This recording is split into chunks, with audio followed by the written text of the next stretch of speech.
आइए आज एक ऐसे केस की फाइल खोलते हैं जो शायद आपको अंदर तक झकझोर कर रख दे। ये घटना दिखाती है कि कैसे एक इंसान अपने ही परिवार के खिलाफ एक बेहद खौफनाक साजिश रच सकता है। ये कहानी है 1 मई 2026 की, उत्तर प्रदेश के मेरठ का मजीद नगर। साकिब नाम का एक ई-रिक्शा चलाने वाला शख्स अपनी पत्नी कौसर और 3 छोटी बच्चियों के साथ रहता था। बाहर से देखने पर ये एकदम नॉर्मल फैमिली लगती थी, लेकिन इस शांत चेहरे के पीछे एक बहुत ही भयानक योजना बन रही थी। तो चलिए, सबूतों और फैक्ट्स के आधार पर इस पूरी घटना की एक-एक परत खोलते हैं और उस सच तक पहुंचते हैं। इस केस की शुरुआत किसी क्राइम सीन से नहीं होती, बल्कि शुरुआत होती है एक डरी सहमी 6 साल की बच्ची सानिया की पुकार से, जो भागते हुए अपने मकान मालिक के पास जाती है। जरा सोचिए, एक छोटी सी बच्ची किस कदर घबराई हुई होगी जब वो कहती है कि उसे अपने पापा को कुछ बहुत ज़रूरी बात बतानी है। बस यही वो पल था जहां से पुलिस की एक बेहद उलझी हुई इन्वेस्टिगेशन शुरू होती है। मकान मालिक फोन मिलाते हैं, बच्ची ऊपर जाती है और फिर अचानक उसके तेज तेज रोने की आवाजें आने लगती हैं। तो सबसे पहले बात करते हैं उस खौफनाक सुबह की। देखते हैं कि 1 मई 2026 की सुबह आखिर हुआ क्या था। शुरुआत में पुलिस के सामने जो टाइमलाइन आई वो कुछ इस तरह की थी। सुबह ठीक 6 बजे साकिब अपने ई-रिक्शे के काम पर निकल जाता है। 2 घंटे बाद यानी सुबह 8 बजे 6 साल की सानिया बुरी तरह घबराई हुई मकान मालिक इसरार के पास दौड़ कर आती है। और फिर 8:05 पर मकान मालिक की पत्नी सानिया के रोने की आवाज़ सुनकर दूसरी मंजिल पर जाती है, जहां उसे कौसर की लाश मिलती है। उसकी गर्दन पर एक बहुत गहरा जख्म था। सुबह के ये 2 घंटे इस पूरी गुत्थी का सेंटर पॉइंट बन जाते हैं। खबर मिलते ही साकिब काम से घर वापस आता है और वहां का नज़ारा ऐसा लग रहा था जैसे कोई बहुत बड़ी डकैती हुई हो। सारा सामान इधर उधर बिखरा पड़ा था। साकिब अपनी पत्नी की हालत देखकर फूट फूट कर रोने लगता है, या अगर मैं कहूं कि रोने की बहुत ही जबरदस्त एक्टिंग करता है। बार बार बेहोश होने का दिखावा करता है। बिखरा हुआ कमरा और साकिब की ये हालत देखकर पहली नजर में किसी को भी यही लगेगा कि घर में कोई लूटपाट करने आया था और विरोध करने पर उसने कौसर की जान ले ली। अब आते हैं दूसरे पहलू पर, काले कपड़ों वाला चोर। वो कहानी जो जांच कर रही पुलिस टीम के सामने पेश की गई। पुलिस ने मौके पर पहुंचकर घर को सील कर दिया, लेकिन परिवार ने जो कहानी बताई उसमें एक बहुत बड़ा लूप होल था। एक तरफ 6 साल की सानिया और खुद साकिब कह रहे थे कि काले कपड़े पहने एक चोर घर में जबरन घुसा, उसने हमला किया और भाग गया। लेकिन जरा रुकिए, नीचे रहने वाले मकान मालिक का बयान एकदम अलग था। उनका साफ कहना था कि उन्होंने ना तो किसी के चलने की आवाज सुनी, ना ही किसी चीख पुकार या हाथापाई की। अब ध्यान देने वाली बात यह है कि घर में घुसने का सिर्फ एक ही मेन रास्ता था। अगर कोई चोर आता या भागता तो नीचे रहने वालों को भनक तो लगती ना। इस एक बात ने पूरी थ्योरी पर सवालिया निशान लगा दिया। और यहीं से एंट्री होती है फोरेंसिक साइंस की, जिसने डेटा और सबूतों के जरिए इस पूरी झूठी कहानी का पर्दाफाश कर दिया। जब बयानों में इतना बड़ा झोल हो तो साइंस ही सच बोलता है। क्राइम सीन की फोरेंसिक रिपोर्ट ने डकैती वाली थ्योरी की धज्जियां उड़ा दी। कैसे? पहली बात, मेन डोर पर जबरदस्ती घुसने का कोई निशान नहीं था। दूसरी बात, जिस अलमारी का सामान बिखरा था वहां रखे सारे कैश और गहने एकदम सुरक्षित थे। अब कोई चोर कीमती सामान छोड़ के क्यों जाएगा?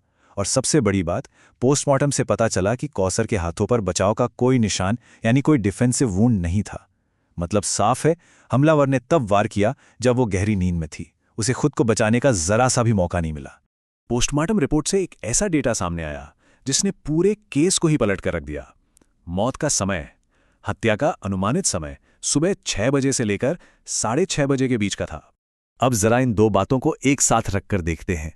साकिब दावा कर रहा था कि वो सुबह 6 बजे घर से निकल गया था, लेकिन साइंटिफिक फैक्ट्स ये साबित कर रहे थे कि जब कौसर की जान गई उस वक्त साकिब टेक्निकली और मैथमेटिकली घर के अंदर ही मौजूद था। ये आधे घंटे की टाइमलाइन साकिब के सारे झूठ की पोल खोल देती है। अब ये तो पक्का हो चुका था कि कातिल कोई बाहर का चोर नहीं बल्कि घर का ही इंसान है।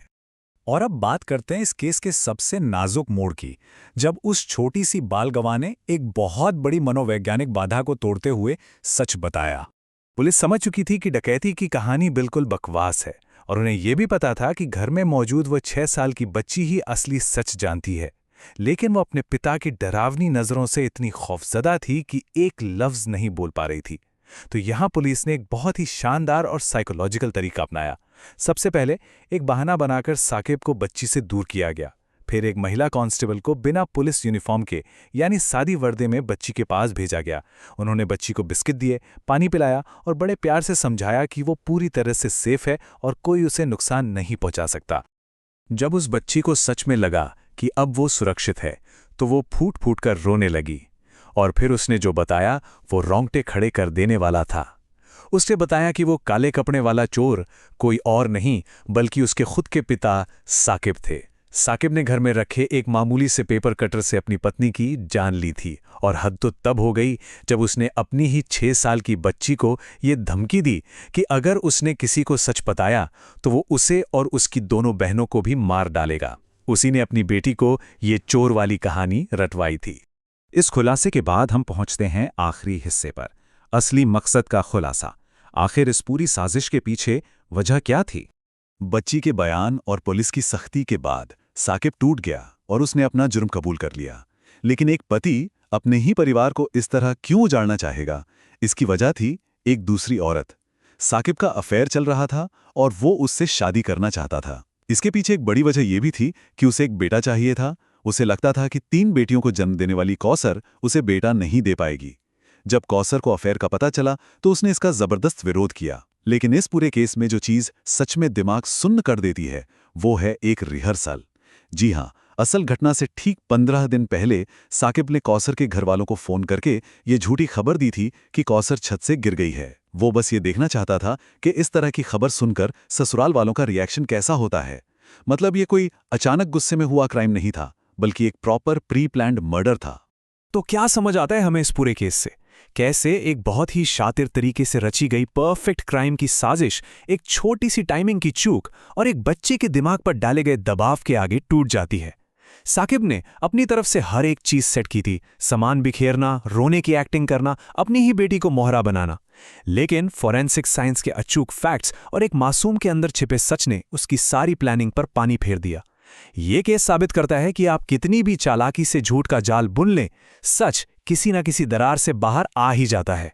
तो आपको क्या लगता है, ऐसे मामलों में न्याय प्रणाली को और क्या सख्त कदम उठाने चाहिए? सोचने वाली बात है ना।